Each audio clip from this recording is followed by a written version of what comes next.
Oi, gente, tudo bem com vocês? Eu queria falar com vocês a respeito de pessoas que obedeceram a Deus na Bíblia e foram felizes, e pessoas que desobedeceram e foram infelizes. É incrível. Eu estou com um plano de leitura bíblica e o tempo inteiro a gente lê assim na Bíblia: entrou o rei fulano de tal e fez o que era mal aos olhos do Senhor. E aí todo Israel perecia, todo o povo de Deus perecia, por causa de por causa do rei injusto, por causa do rei mau, o rei idólatra que adorava deuses, imagens. Ei, cuidado, você que tem adorado imagens, esculturas. Gente, lê na Bíblia, pega uma Bíblia aí na sua casa, que você com certeza deve ter, Bíblia na linguagem de hoje. Pega a sua Bíblia e leia como Deus abomina imagem, escultura, Baal, qualquer coisa feita pela mão de homens. Deus, ele só quer adoração a Ele. Adorarás somente ao Senhor teu Deus e somente a Ele prestarás culto.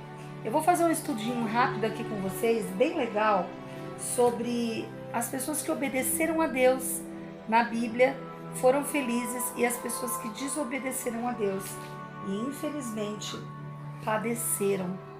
Infelizmente elas estava aqui na minha página. Eu vou falar de algumas, por exemplo, Davi. Davi não toca em Samuel e ele se torna referência e maior rei.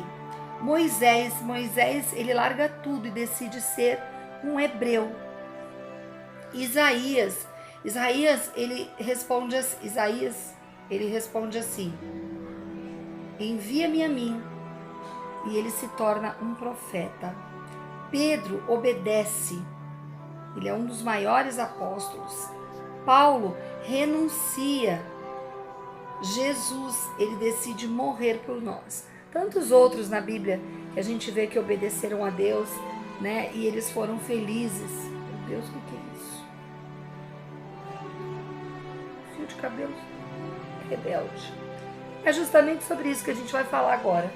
Sobre rebeldia. Sobre a pessoa se rebelar contra uma autoridade, contra uma ordem, alguma coisa. Agora eu vou falar para vocês a respeito de alguns da Bíblia que resolveram desobedecer, se rebelar. Por exemplo, Caim. Caim decidiu dar ouvidos à inveja do seu coração e matou o seu bom irmão Abel. Os irmãos de José, eles decidiram permanecer bebendo com mulheres e, por inveja do seu irmão José, que andava em outro caminho, decidiram jogá-lo no poço e depois vender e viver com a mentira que disseram ao pai e aos parentes. A filha de Ló, as filhas de Ló, a irmã mais nova decidiu dar ouvidos à irmã mais velha no conselho errado. Cuidado com os conselhos. Ela embriagou seu pai e se deitou com ele. Ele, por sua vez, decidiu aceitar a bebida, até cair, até não lembrar de nada. Elas se deitaram com ele uma cada noite, e ele, bêbado que só, não sentiu a filha primogênita se deitar numa noite, nem a mais nova em outra noite. Elas conceberam, elas tiveram filhos, o pai da descendência dos Moabitas e a outra o pai da descendência de Amon, até os dias de hoje. A mulher de Ló, todos estavam sendo ali salvos na família de Ló, mas o que ela decidiu? A mulher de Ló decidiu desobedecer, e ela olhou para trás e virou uma estátua de sal. Ismael decidiu zombar de Isaac, naquela festa lá do desmame, né? E ele foi despedido da sua terra, conforme tudo que Sara explicou a Abraão. Jacó decidiu roubar seu irmão e foi preciso fugir.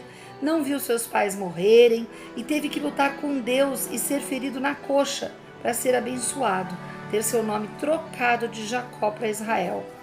Simeão e Levi decidiram desobedecer seu pai Jacó e mataram o rei e o príncipe Siquém, por ter tido relações com a sua irmã sem casar, sem pedir autorização à família. Era primogênito filho de Judá, filho de Jacó, era mau aos olhos do Senhor, e Deus o matou. Onã era o segundo filho de Judá. Tomou a viúva de mas não obedeceu em lhe dar filhos. Decidiu, toda vez que tivesse relação, jogar o sêmen fora. E isso era mal aos olhos do Senhor, e o Senhor também o matou. Judá ficou viúvo, porque aquela mãe não aguentou perder 2 filhos, e ele decidiu passear. E um amigo, Hira, amigo que avisou Tamar, aquela norinha dele que se deu mal com os 2 filhos dele, e ela aguardava o terceiro amadurecer, pois bem, ela viu que ele não a chamou para ser tomada por seu filho, e ela se escondeu em vestes, e ele, carente, viúvo, longe de Deus, decidiu transar. Desculpa a palavra, né? Porque quando tem relação sexual, quando você faz amor é porque você ama. Quando você tem relação sexual sem amor, é transar. Ele decidiu transar com aquela moça, pensando ser ela uma prostituta. Ela engravidou dele de gêmeos. Ele a queria queimar quando soube, né? Porque ele achava que ela tinha traído seu filho. Até ele saber que eram filhos dele, mas ele nunca conheceu. A decisão de Judá de não fazer o que era certo e dar a moça para o seu terceiro filho, Selá, que já estava pronto, causou uma bagunça na família. Miriam decidiu chamar seu irmão e falar mal do seu outro irmão, que estava seguindo a Deus, e seu corpo foi cheio de lepra. E se não fosse o pedido insistente de Moisés, seu irmão, que foi mal falado, Miriam teria morrido de lepra. Todas essas pessoas que decidiram desobedecer a Deus. Faraó do Egito tinha seu coração endurecido pelo próprio Deus, porque o povo de Deus demorou a entender que deveria obedecer, temer, esperar, e Faraó decidia, pragas após pragas, não deixar o povo ir. Faraó decidia, praga após praga, não deixar o povo ir. Estava claro o poder de Deus. Qual Deus era mais forte? Mas o próprio povo de Deus não entendia. Não conseguia mensurar tudo que Deus é capaz em favor do seu povo, seus filhos. Os israelitas decidem reclamar, murmurar. Por isso Deus tardou a bênção. Eles não se uniam, brigavam, se xingavam, discutiam, falavam mal do seu líder, seu pastor, seu pai, mãe, e Deus os deixou 40 anos no deserto, antes de poder chegar à terra prometida. Nadab e Abiú, filhos do sacerdote Arão, acenderam fogo estranho perante o Senhor. Deus não havia pedido, nem seu pai ordenado para acenderem nada, para acender o seu incensário. Deus os matou assim que eles entraram com o fogo e foram consumidos perante o Senhor. Seus irmãos Eleazar e Itamar receberam a ordem de não chorar, de não rasgar as vestes, e para que ficassem na porta da igreja, da tenda da congregação, com a cabeça coberta. Caso contrário, eles morreriam também. Eles obedeceram. Entenderam que desde bebês foram apresentados a Deus e agora estava sobre eles o azeite da unção do Senhor. Entre esses, gente, tem muitos outros. Eu fiz um estudo grande aqui, estou continuando fazendo, e eu coloco aqui Coré, Datã, Abirão, os 3 amigos que bebiam juntos, e eles insistiam em retrucar com Moisés, falar mal, só ver os defeitos. Deus os mata, e com eles mais de 14 mil. Né? Por que acontece vírus? Por que acontece mortes em massas? Porque o povo insiste, persiste em desobedecer. Aí a gente tem a história também de Balaão, entre outros, aqui de Zinri, o príncipe israelita, né? E Acã, Eu anotei vários aqui, os filisteus, os amonitas, Orfa, Penina que decidiu tirar sarro da cara de Ana. Eli, ele escolhe honrar mais os seus filhos do que a Deus. Ele era um profeta, ele estava na igreja, ele ensinou Samuel, mas ele afrouxou com seus 2 filhos e morreu caindo da cadeira e batendo a cabeça. Deus promete julgar a casa de Eli para sempre, porque os filhos dele faziam o que era execrável ao Senhor. E Eli não os repreendia. Pagou, quebrou o pescoço e morreu, quando soube que os 2 filhos dele morreram e a arca foi tomada. Os filhos dele eram Ofni e Finéias. Entre outros, aqui a gente vê Saul, que escolhe perseguir Davi. São escolhas erradas que a gente faz na nossa vida. Saul escolhe perseguir Davi, procurar uma feiticeira, matar, ter ódio. E toda a sua casa paga, até o seu bom filho Jonatas, só se salvando Mefibosete, que ficou ainda aleijado. Aí tem os filhos de Davi, Aminon. Aminon escolhe estuprar a sua meia-irmã, Tamar, e é morto por seu outro meio-irmão. Ele escolhe dar ouvidos aos maus conselhos de Jonadab, maus amigos. Quantas vezes você tem maus amigos e eles te dão conselhos errados? Cuidado com quem você toma conselho, cuidado com quem você faz pergunta a respeito da sua vida. Veja se é uma pessoa que ela vai te levar para o bom caminho, vai te aconselhar com a palavra de Deus, ou vai te aconselhar como foi Jonadab, que aconselhou Aminon errado, e ele fez tudo errado e acabou morrendo. A Bíblia fala que Davi escolhe matar e adulterar, e Deus o perdoa, mas avisa que não se apartará a espada da sua casa. Deus fere e mata o bebê que ele teve no adultério, primeiro bebê. Então, assim, Davi sofreu as consequências, né? Mas em todo tempo Davi adorava o Senhor. Por isso ele era um homem chamado segundo o coração de Deus.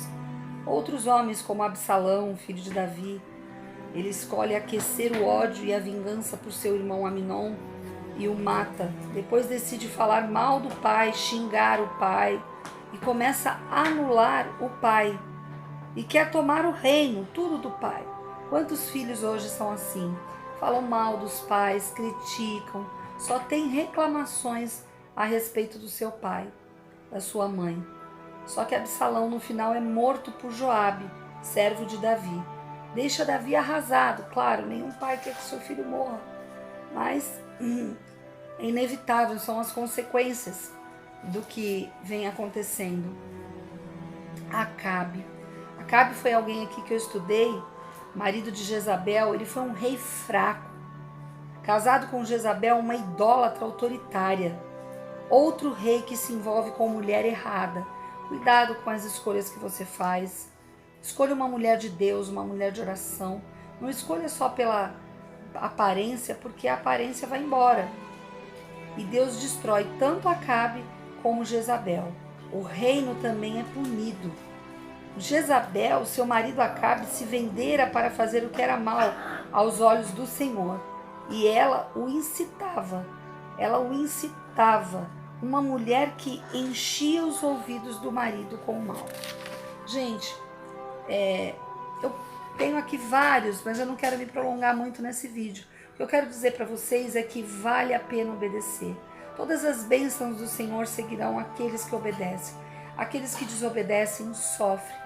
Na minha vida, por exemplo, escolhas que eu fiz errado geram consequências até o dia de hoje. Há mais de 20 anos eu pago um preço alto das consequências erradas. Deus me perdoou? Sim. Ele é misericordioso, Ele perdoa, Ele salva, Ele cura, Ele liberta. Mas nós colhemos aquilo que nós plantamos.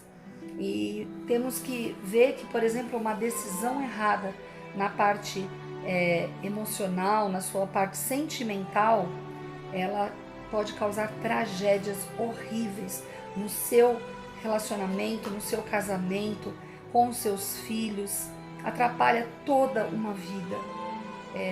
Eu costumo ouvir de um bispo muito querido Ele diz que o primeiro relacionamento mais importante é o com Deus, o segundo é o relacionamento com a esposa, com a namorada, com a noiva, com a esposa.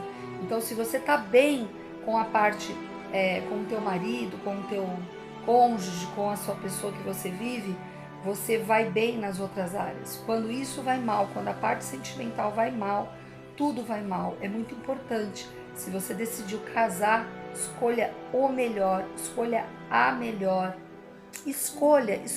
Gente, essa palavra escolha. Como eu gostaria de voltar atrás para fazer algumas escolhas diferentes. Escolhas na minha vida profissional, escolha no casamento. Aos 18 anos, casei errado, coloquei todos os meus sonhos a perder e sofri demais. Sofro até hoje porque desse relacionamento eu tive uma filha e todas as vezes que eu vejo essa minha filha não ser suprida, não ser acudida, não ter a atenção devida da outra parte, isso me faz sofrer. Então são escolhas erradas. E é claro, eu refiz a minha vida, sou casada novamente há 20 anos, mas aquela escolha lá atrás, ela causa ainda muita tristeza, né? São feridas que foram cicatrizadas, foram curadas, mas você vai colhendo o fruto, principalmente se você tem filhos de um relacionamento errado. É um vínculo para o resto da sua vida. Outra coisa que eu queria dizer para você é: reconhece o Senhor nos teus caminhos e Ele endireitará as tuas veredas. Você pode... Eu tô com um cachorrinho da minha filha aqui. Fica quieto. Ele tá aqui latindo. Você pode entregar sua vida para Jesus hoje e falar assim: Deus, eu te peço nessa hora, dirige toda a minha vida sentimental, a minha vida emocional. Dirige, Senhor Deus, em nome de Jesus, o que eu vou fazer no meu futuro, meu trabalho, minha vida profissional. Deus, quando Ele está no centro da tua vida, dirigindo a tua vida, tudo vai muito melhor, tudo vai perfeito. A vontade de Deus é boa, perfeita e agradável. A nossa vontade pode até ser boa, pode até ser agradável, mas nunca perfeita. Coloque tudo nas mãos do Senhor, obedeça a Deus e escolha o melhor. Escolha sempre ouvir a sua voz e obedecê-lo. Um grande beijo e até a próxima.